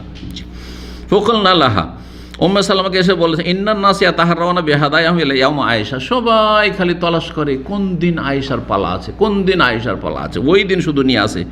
ওয়া ইন্না নুরিদুল খায়রা কামা তুরিদু আয়েশা, আয়েশা যেমন কিছু খেতে চায় আমরাও চাই নবীর সাথে বসে খাবো, একটু হ্যাঁ ভালো মন্দ কিছু দিয়ে পাঠাবে, খাবো। ফাকুলি লি রাসূলিল্লাহ, উম্মে সালমা সুন্দরী ছিলেন না।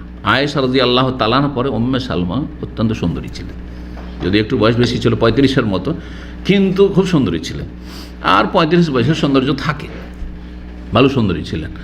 তো চিন্তা করলেন যে আয়েশা সম্পর্কে কোনো কথা যদি বলতে হয় তো আরেকজন সুন্দরী গিয়ে দিয়ে বলাইতে হবে, তাই না? এটা একটা যাতে করে প্রভাব থাকে, একটা কথার ওজন থাকে।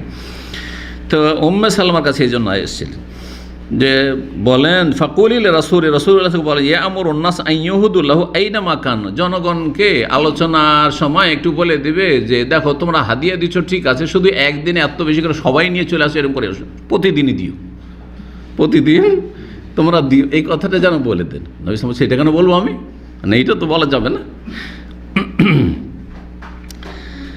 উম্মে সালমা তখন বললেন, নবী সাল্লাল্লাহু আলাইহি ওয়াসাল্লাম কোন উত্তর দিলেন না, কোন উত্তর দিলেন না, এই কথার প্রস্তাবে কোন উত্তর, চুপ থেকে গেলেন। দ্বিতীয়বার আবার বলছি, ইয়া রাসূলুল্লাহ, আপনি একটু লোকজনকে বলে দিন মসজিদে, হ্যাঁ বলে দিন আলোচনাতে, কোন উত্তর দিলেন না। তৃতীয়বার 3 বার করে বলছেন, তখন বলছেন রাসূলুল্লাহ সাল্লাল্লাহু আলাইহি ওয়াসাল্লাম, ইয়া উম্মে সালমা লা তুযিনি ফি আয়েশা, আয়েশার ক্ষেত্রে আমাকে কষ্ট দিও না, তুমি কষ্ট দিও না, এরকম কথা বলে।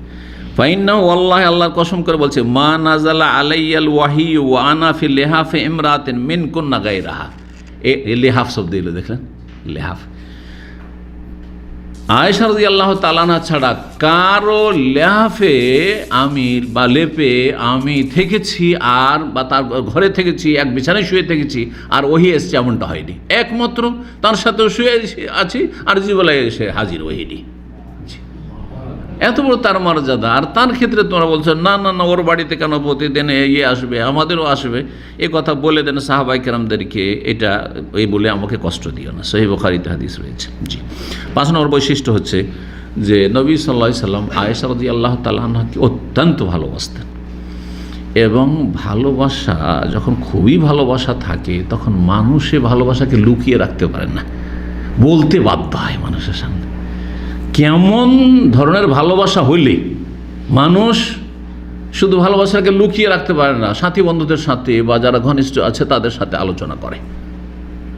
সবাই কিন্তু স্ত্রীর, আপনাদের স্ত্রীরা সবাই ভালো, কিন্তু আপনারা কোনদিন আলোচনা করেন, শেয়ার করেন যে আমার স্ত্রী এইরকম তো এইরকম ওইরকম, কিন্তু দেখবেন যে স্ত্রী খুবই পাগল, একেবারে পাগল, যে কোনো দিক থেকে হোক না কেন, তার আখলাক, চরিত্র, দিন ইত্যাদি, তখন ও সুনাম করতে বাধ্য হয়, হ্যাঁ, সাথী বন্ধুদের সাথে। তো নবী সাল্লাল্লাহু আলাইহি সাল্লাম আয়েশা রাদিয়াল্লাহু তাআলা আনহাকে এত ভালোবাসতেন যে তিনি প্রকাশ করে দিতেন ভালোবাসার বিষয়টি, লুকিয়ে রাখতেন না, গোপন রাখতেন না। আমর ইবনে আস রাদিয়াল্লাহু তাআলা আনহু, আমর ইবনে আস শুনেন এর ঘটনা। আমর ইবনে আস রাদিয়াল্লাহু তাআলা আনহুকে একবার ওই যে জাতুস সালাসালের যুদ্ধে আমির বানিয়ে পাঠিয়েছিলেন, আর ওইখানে স্বপ্নদোষ হয়ে গিয়েছিল আর প্রচণ্ড ঠান্ডা ছিল, তখন কি করেছিলেন উনি? তায়াম্মুম করে ইমামতি করিয়ে দিয়েছিলেন। তো নবী সাল্লাল্লাহু আলাইহি সাল্লাম তাকে কোনো তিরস্কার করেনি, আর এমনিতে তাকে অন্যদেরকে বাদ দিয়ে অনেক সিনিয়র সাহেব, প্রবীণ সাহেব, রাজা তাকে আমির বানিয়ে দিন, আর তাকে খুব ভালোবাসেন। নবী সাল্লাল্লাহু সবার সাথে হাসি মুখে কথা বলতেন, কেউ বুঝতে পারতো না যে আমাকে কম ভালোবাসে। যার সাথে যখন কথা বলতাম যে আমাকেই সবচেয়ে বেশি ভালোবাসে, প্রত্যেকে মনে করতো যে আমাকেই সবচেয়ে বেশি ভালোবাসেন রাসূলুল্লাহ সাল্লাল্লাহু আলাইহি ওয়াসাল্লাম। তো আমর ইবনে আসেরও ধারণা যে আমাকে নবী সাল্লাল্লাহু এত বেশি ভালোবাসেন, তো মনে হয় আমি 1 নম্বরে না গেলে 2 নম্বরে তো যাবই, 1 নম্বরে না হইলেও 2 নম্বরে তো হবই আমি নবী সাল্লাল্লাহু ভালোবাসার পাত্র।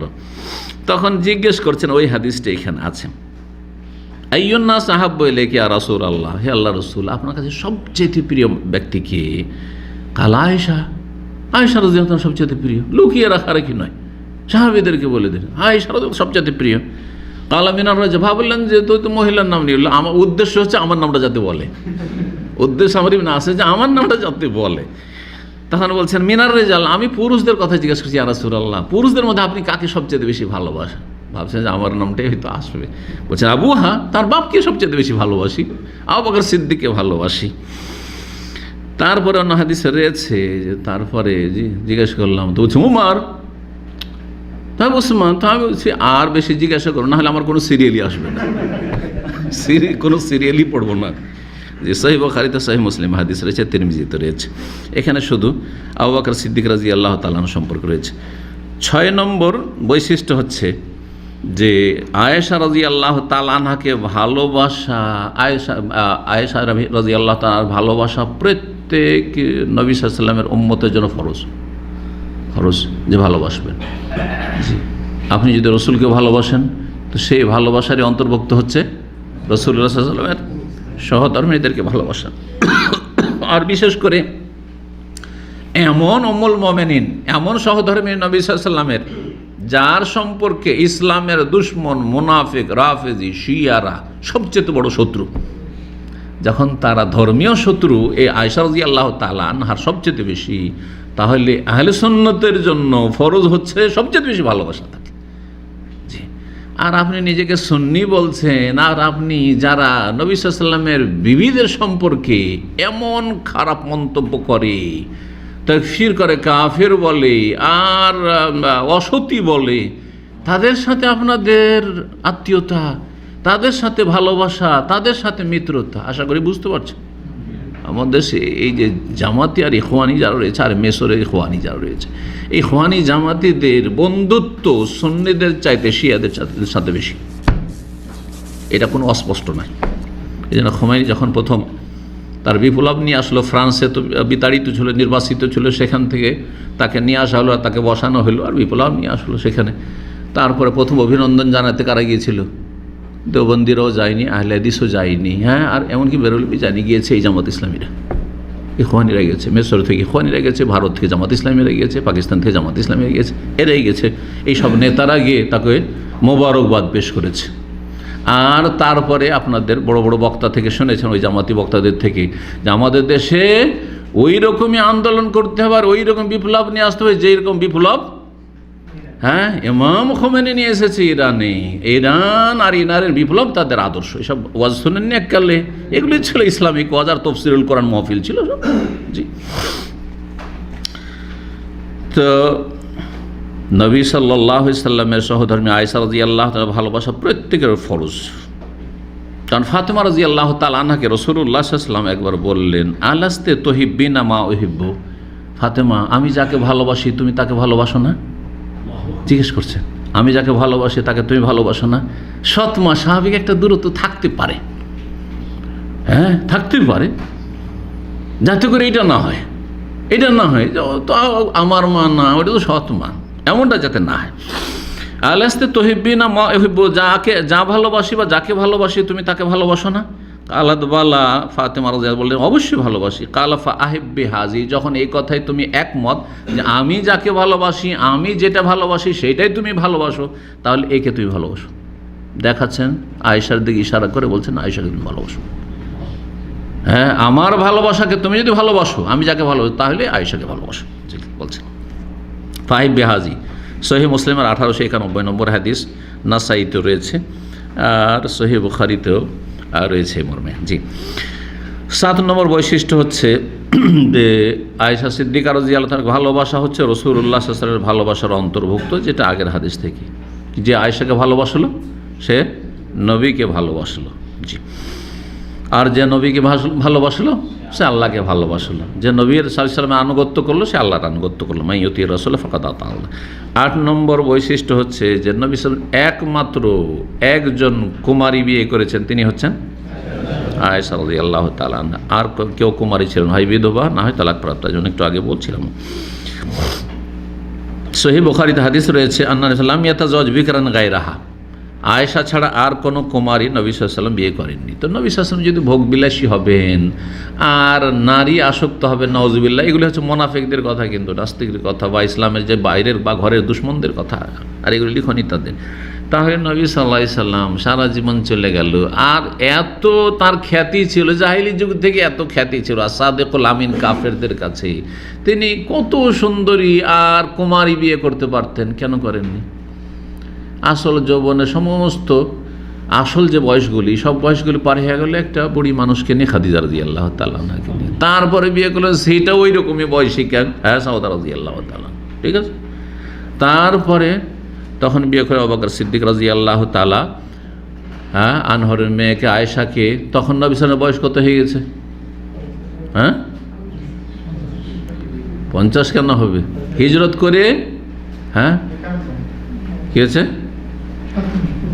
আমি কি বললাম আলোচনা বললাম না তার কথা। বিয়ে হয়েছে 6 বছর বয়সে যখন, হ্যাঁ, জি, বিয়ে হয়েছিল তখন ছিল নবী সাল্লাল্লাহু আলাইহি ওয়াসাল্লামের সাথে, হ্যাঁ, না 50 বছর বয়স, বিয়ের সময় 50 বছর বয়স, কিন্তু তখন তো উঠিয়ে দেওয়া হয়নি। যখন উঠিয়ে দেওয়া হয় তো মদিনা আসার পরে, তাহলে 9 বছর যখন বয়স আয়েশা রাদিয়াল্লাহু তাআলা, তাহলে 53 বছর বয়স হচ্ছে। 53 বছর মানুষের আসল যেটা যৌবন বা শারীরিক চাহিদা থাকে, আসলে সেটা 50 পর্যন্ত থাকে। তা 45-এর পরে হয়তো অনেকে কমতে লাগে, অনেকের হয়তো আর একটু যেতে পারে 50 পর্যন্ত, কিন্তু 50-এর পরে মাইনাসের দিকে যেতে থাকে, স্বাভাবিক এটা বিষয়। তো নবী সাল্লাল্লাহু আলাইহি সাল্লাম একমাত্র কুমারী তাকে বিয়ে করেছেন। 9 নম্বর, নবী সাল্লাল্লাহু আলাইহি সাল্লাম নিজেই সাক্ষী দিয়েছেন তার মর্যাদার, তার প্রশংসা করেছেন, তার ফজিলত বর্ণনা করেছেন। বলছেন নবী সাল্লাল্লাহু আলাইহি সাল্লাম, ফাজলু আয়েশা তাআলা নেসকা ফাজলি সারিদ আলা সাইরিতম, আয়েশার শ্রেষ্ঠত্ব ফজিলত হচ্ছে সমস্ত নারীদের ওপর কেমন, যেমন আরবদের সমস্ত খাবারের মধ্যে শ্রেষ্ঠ খাবার হচ্ছে সারিদ, যেটা গোস্ত আর তার সাথে এই যে রুটি, ভেঙে ভেঙে রুটি দিয়ে যে তৈরি করা এই ধরনের একটা খাবার সারিদ, সেটি সেই যুগের সবচেয়ে ভালো খাবার ছিল। সহিহ বুখারী সহিহ মুসলিমে হাদিস রয়েছে। 10 নম্বর বৈশিষ্ট্য হচ্ছে যে তিনি মুমিনদের মা, মুমিনদের মা অন্যরাও, নবী সাল্লাল্লাহু আলাইহি ওয়াসাল্লামের নবী বিবিরা, কিন্তু তিনিও মুমিনদের মা। কোন দিক থেকে মুমিনদের মা? হ্যাঁ, দিক নির্ধারণ করতে হবে। একটা হচ্ছে হ্যাঁ সম্মানের দিক থেকে মায়ের মতো, সম্মানের দিক থেকে মায়ের মতো। 2 নম্বর হচ্ছে মাকে বিয়ে করা যেমন হারাম আপন মাকে, ঠিক তেমনি আজওয়াজ মুতাহহারাত উম্মাহাতুল মুমিনকে বিয়ে করা হারাম। এই দুটো দিক। তৃতীয় আর একটা দিক আছে মায়ের, আপন মায়ের, সেটা হচ্ছে যে মাহরাম হওয়া। সেই ক্ষেত্রে না, সেটা নাই। যেমন আপনি আপনার মায়ের বা প্রত্যেকে নিজ মায়ের কি মাহরাম, সবচেয়ে কাছের মাহরাম, হ্যাঁ, স্বামীর পরে নিজের ছেলে মাহরাম। আপনি মায়ের সাথে সফর করেন, মায়ের সাথে নির্জনে থাকেন, মায়ের সাথে হোটেলে গিয়ে কোথাও একাই থাকেন, সারা দুনিয়া ঘুরেন মায়ের সাথে, মাহরাম হিসাবে সাবালক হইলি হলো। সেটা কি নবী সাল্লাল্লাহু আলাইহি ওয়াসাল্লাম বিবিদের সাথে সাহাবায়ে কেরামদের জায়েজ ছিল না হিজাব ফরজ ছিল? পর্দা ফরজ ছিল। তাহলে বোঝালো এই ক্ষেত্রে নাই। এই জন্য নবী সাল্লাল্লাহু আলাইহি ওয়াসাল্লামের বিবিগণ উম্মতের মা, তাহলে নির্দিষ্ট করতে হবে কোন কোন ক্ষেত্রে, এই ক্ষেত্রটি নয়। আল্লাহ কোরআনে কারিমে বলেছেন সূরা আহজাব আয়াত নম্বর 6, ওয়াজওয়াজ উম্মাত, নবীর বিবিগণ তাদের মা। 11 নম্বর বৈশিষ্ট্য হচ্ছে যে তিনি জান্নাতি। এর দলিল আম্মা রাদিয়াল্লাহু তাআলা আনহার উক্তি, এর আগে বললাম ইন্নী লা'আলামু আন্নাহা যাওজাতুন নবী ফিদ দুনিয়া ওয়াল আখিরাহ, দুনিয়া আখিরাতে তিনি তোমাদের নবীর সহধর্মিণী। আরও নবী সাল্লাল্লাহু আলাইহি ওয়াসাল্লাম বলেছেন আমা তারদাইনা, তুমি চাও না আনতা কুনি যাওজাতি ফিল জান্নাহ। নবী সাল্লাল্লাহু আলাইহি ওয়াসাল্লাম আয়েশাকে বলছেন যে তুমি কি পছন্দ করো না বা তুমি কি এতে সন্তুষ্ট না যে তুমি আমার জান্নাতে আমার সহধর্মিণী থাকবে, স্ত্রী থাকবে, শুধু দুনিয়াতে না।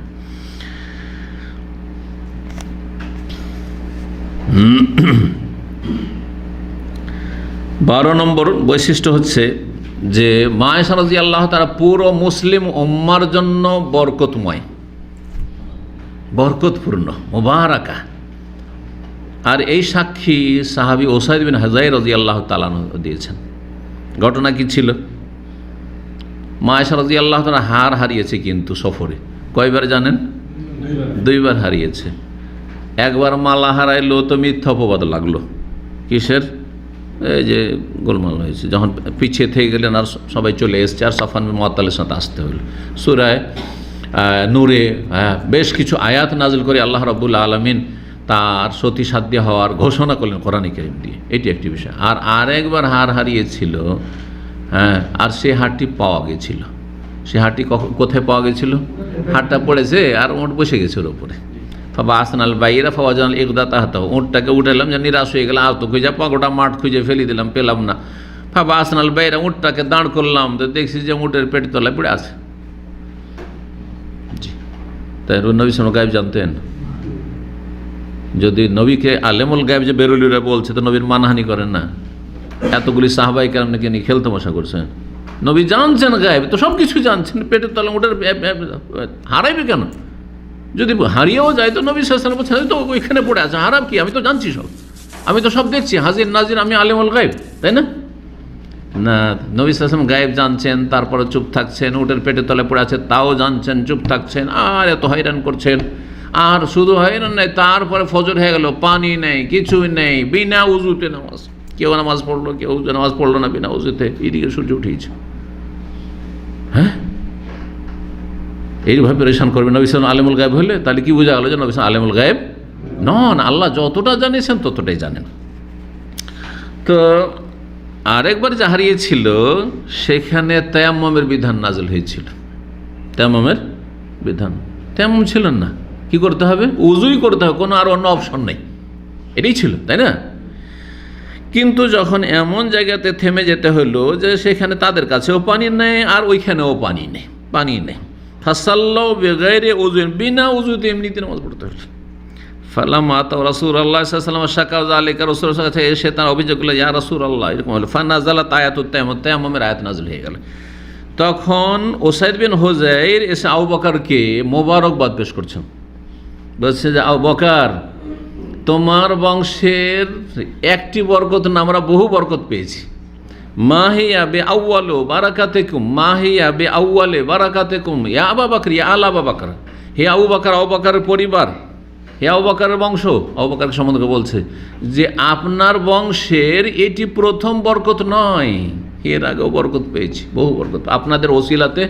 হ্যাঁ, অনেক কিছু আমরা পেয়েছি, তার মধ্যে একটি তায়াম্মুমের বিধান পেলাম, আর আরেকটি হলো কোরআনে সূরা নূরে এতগুলি আয়াত পেলাম, আর এটা কিয়ামত পর্যন্ত এই কোরআনে আয়াতগুলি তেলাওয়াত হইতে থাকবে, আর যুগে যুগে সতী সাধ্যী রমণীদের ওপর অসৎ লোকেরা মিথ্যা অপবাদ দিবে। হ্যাঁ, তো এই ক্ষেত্রে মুসলিমরা সজাগ থাকবে যে একটা কথা বলে দিলে বিশ্বাস করে নেবেন হুট করে, এই অমুকের মেয়েটা খারাপ, অমুকের মেয়েটাকে আমি দেখেছি, অমুক জায়গাতে দেখেছি, অমুক ছেলের সাথে, বললে বিশ্বাস করবেন। 4 সাক্ষী নিয়ে এসো, না হলে 80টি কোড়া খাও, মায়ের খাও, ঠিক না? জি, তো আল্লাহ রাব্বুল এই বিধানগুলি নাযিল করেছেন এই মর্মে। জি,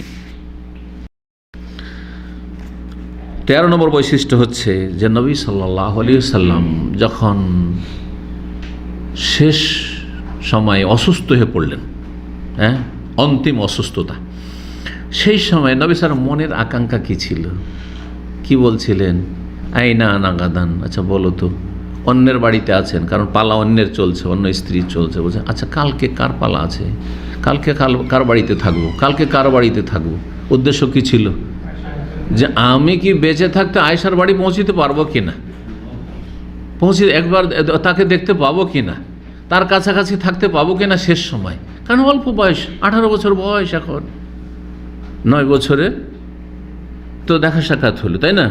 আর তারপর আর 9 বছর মাত্র, 18 বছর বয়স, বাকি অন্যরা তো বয়স শিখে। তো আইনা নাগাদান, আইনা নাগাদান, নবী সাল্লাল্লাহু আলাইহি ওয়াসাল্লাম সবাই বুঝতে পেরেছেন যে ইউরিদ আয়েশা, আয়েশা রাদিয়াল্লাহু তাআলা আনহার বাড়ি বা পালা স্মরণ করছেন। বলছেন ইয়া রাসূলুল্লাহ, আপনি কি চান যে আয়েশার বাড়ি যাবেন? তো যদি পৌঁছে দাও তো ঠিক আছে। ও ঠিক আছে, চল, সবাই পৌঁছে দিল আয়েশা রাদিয়াল্লাহু তাআলার বাড়িতে।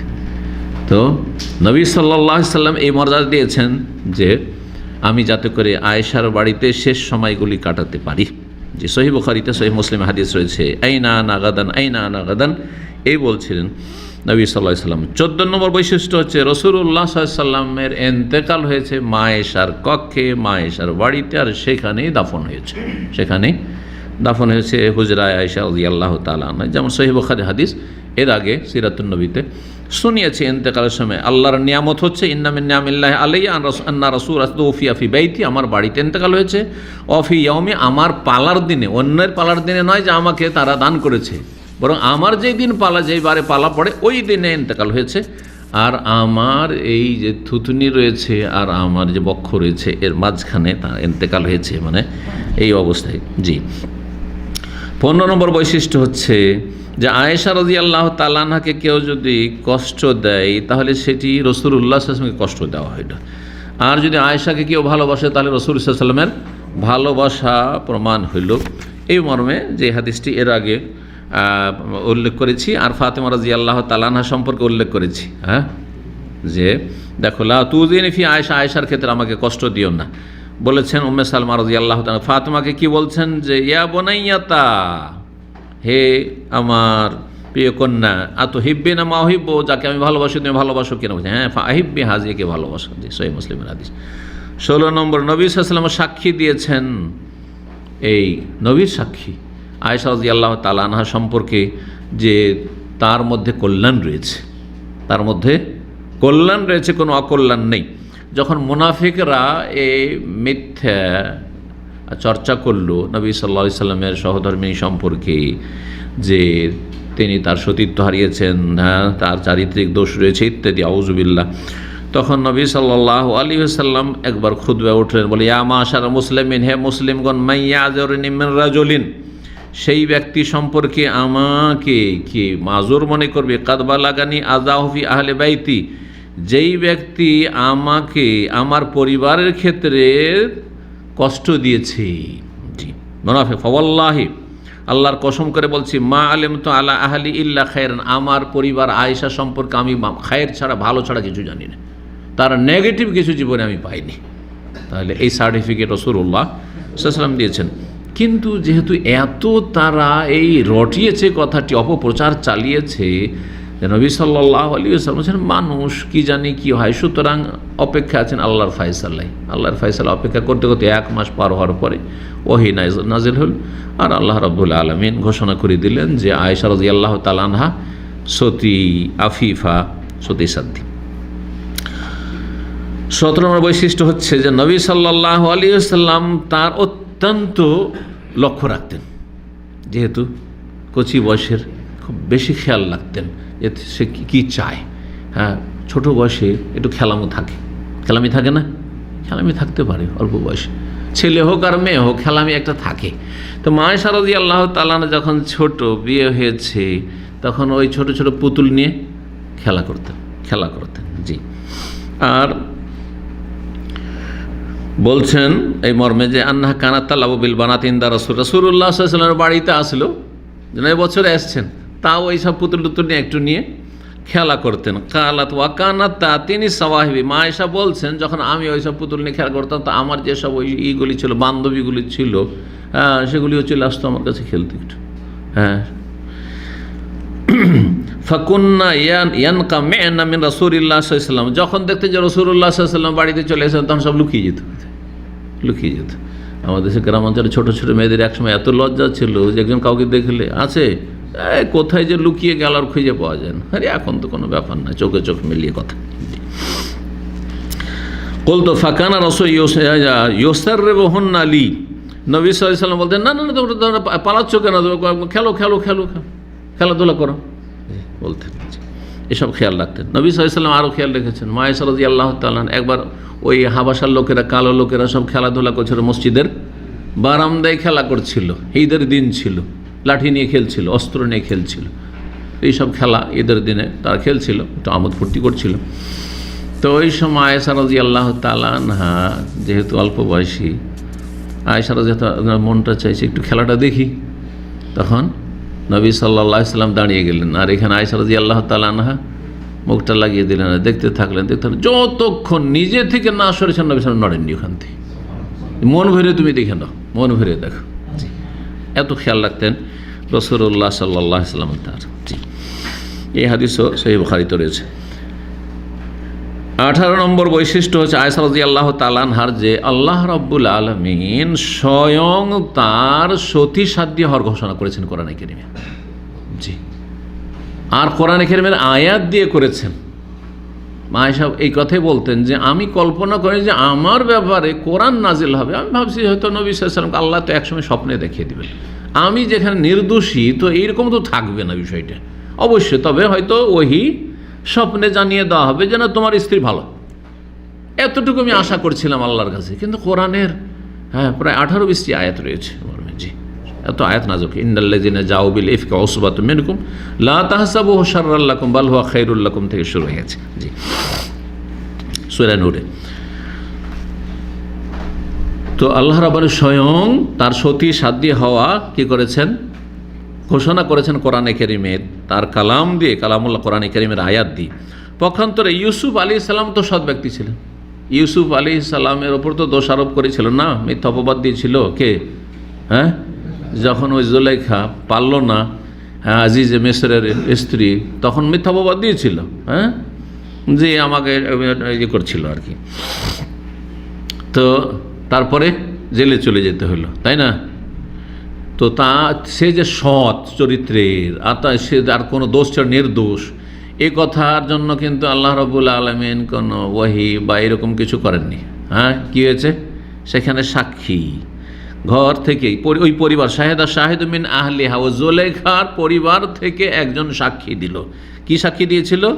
ইনকানা কামিসু কুদ্দা মিন কবলিন ফাসাদাকা, সামনের দিক থেকে যদি জামা ছেঁড়া থাকে তাহলে জুলাইখার কথা সত্য, কারণ সামনের দিক থেকে হয়তো এগিয়ে আসছে, হাত বাড়াইতে এসেছে, তখন টানা হাঁচড়া করেছে, জামা ছিঁড়েছে। আর পেছন থেকে যদি জামা ছেঁড়া থাকে, তার মানে ইউসুফ আলাইহিস সালাম পালাচ্ছিল আর এই দিক থেকেও টান দিয়েছে। তো সাক্ষী দিয়ে আল্লাহ তাকে নির্দোষ সাব্যস্ত করেছেন বা নির্দোষ প্রমাণ করেছেন, কিন্তু আল্লাহ ওহী দিয়ে করেননি। পক্ষান্তরে আয়েশা রাদিয়াল্লাহু তাআলা সম্পর্কে আল্লাহ ওহী নাযিল করেছেন। আয়েশা রাদিয়াল্লাহু তাআলার ওপর যদি কেউ অপবাদ দেয়, অন্যদের ওপর অপবাদ দেওয়ার চাইতে অনেক বড় সে কাবিরা গুনাহ করল। জি, এই মর্মে ইবনে আব্বাস রাদিয়াল্লাহু তাআলা আনহুমা বলছেন বাসরায় আরাফার দিনে ওয়াকাদ সুইলাত আন হাযিহিল আয়াত মান আযনাবা যামবান সুম্মা তাবা মিন ক্বাবিলা তাওবাতু, কেউ যদি কোনো গুনাহ করে তো তার তওবা কবুল হয়ে যাবে। ইল্লা মান খাযা ফি ইফকি আয়েশা, কিন্তু আয়েশা রাদিয়াল্লাহু তাআলা আনহার ওপর যারা মিথ্যা অপবাদ দিয়েছে তাদের তওবা কবুল হবে না, তাদের তওবা কবুল হবে না।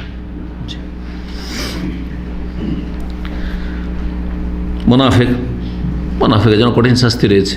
আর মুনাফিকই সেখানে মুখ্য ভূমিকা, ওয়াল্লাযী তাওয়াল্লা কিবরাহু লাহু আযাবুন আযীম, আল্লাহ বলেছেন মহাশাস্তি তার জন্য রয়েছে। 19 নম্বর বৈশিষ্ট্য হচ্ছে যে যারা আয়েশা রাদিয়াল্লাহু তাআলা আনহার উপর মিথ্যা অপবাদ দিয়েছে তাদের গুনাহও অনেক বড় গুনাহ, অনেক বড় গুনাহ। এই মর্মে ইমাম জামাখশারী রহমতুল্লাহ বলছেন লাউ কাল্লাবতাল কোরআন আও ফাত্তাশতা আম্মা আও আদাবিহিল ওসাদ লাম তারাল্লাহ আযজা ওয়া জাল কাদ গাল্লাযা ফি শাইইন তাগরিদাহু ফি ইফকি আয়েশাতা। গোটা কোরআন যদি তুমি একদিক থেকে আর একদিক পড়ে দেখো আর দেখো যে অন্য অন্য যারা পাপী তাদের যেসব শাস্তি বর্ণনা করা হয়েছে, এমন শাস্তি, এমন কঠিন শাস্তি অন্য কোনো ক্ষেত্রে বর্ণনা করা হয়নি যত যেই শাস্তির কথা, যে কঠিন শাস্তির কথা বর্ণনা করা হয়েছে। আয়েশা রাদিয়াল্লাহু তাআলা আনহার উপর মিথ্যা অপবাদ দাতা মুনাফিকের ক্ষেত্রে, যে ইমাম জামাখশারী যদিও মুতাজিলি ছিলেন কিন্তু তার তাফসীরটা অত্যন্ত গুরুত্বপূর্ণ, কাশাফ, তাতে তিনি বলেছেন। ইবনে আব্বাস রাদিয়াল্লাহু তাআলা আনহুমার কথাও এই ক্ষেত্রে প্রমাণ করে, যে কথাটি একটু আগে বললাম, যে ব্যক্তি কোনো গুনাহ করবে তার তওবা কবুল হবে, কিন্তু যে ব্যক্তি আয়েশা রাদিয়াল্লাহু তাআলা আনহার উপর মিথ্যা অপবাদ দিয়েছে তার তওবা কবুল হবে না। জি, তো আল্লাহ রাব্বুল আলামিনের কাছে দোয়া করি আল্লাহ রাব্বুল আলামিন আমাদেরকে উপকারী জ্ঞান দান করেন এবং নবী সাল্লাল্লাহু আলাইহি ওয়াসাল্লামের সত্যিকার অনুসারী হওয়ার তৌফিক দান করেন এবং নিজের পরিবার পরিজনকে নবী সাল্লাল্লাহু আলাইহি ওয়াসাল্লামের পরিবারের মতো আদর্শ পরিবার গঠন করার তৌফিক দান করেন। ওয়া সাল্লাল্লাহু আলা নবিয়িনা মুহাম্মদ ওয়া আলা আলিহি ওয়া সাহবিহি আজমাইন।